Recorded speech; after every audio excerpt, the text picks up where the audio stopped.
Ayun, so may nagtanong dito sa ating comment section, ano? So, ang tanong niya, bakit kayong mga lalaki hindi marunong makontento? Isang kindat lang na magandang babae, madadala na kayo basta maibisan lang ang kasiyahan nyo na hindi man lang maibigay ng GF ninyo.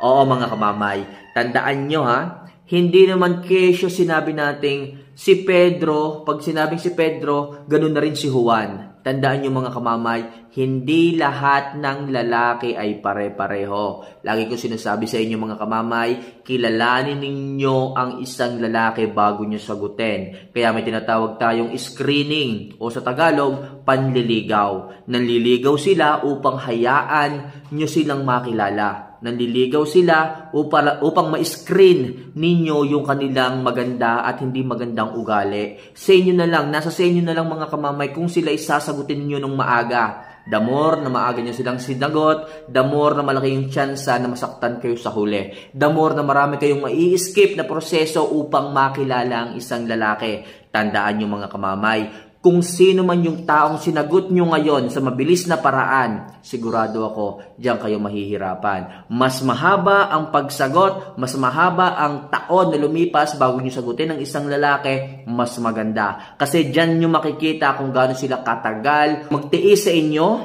gaano sila maghihintay. Kasi yung iba, naiinip. Pagka nainip, pagdating sa isang panliligaw, nag-give up na. Kaya mahalaga talaga yung panahon, yung oras para ma-filterize mo mga kamamay kung sino talaga yung seryosong nagmamahal sa iyo. At yung mga hindi seryoso na kayang magbigay ng oras, panahon sa panliligaw, sila yung mga taong hindi seryoso pagdating sa inyo. Kaya pagdating sa panliligaw, pagdating sa pagkilala, pagdating sa pagkilatis, bigyan nyo ng mahabang panahon, bigyan nyo ng mahabang pagkakataon para makilala nyo sila. Huwag kayong dalas-dalas, huwag kayong nagmamadali. Yung iba dyan nakita lang na pogi, nagwapo, na macho, sinasagot ka agad.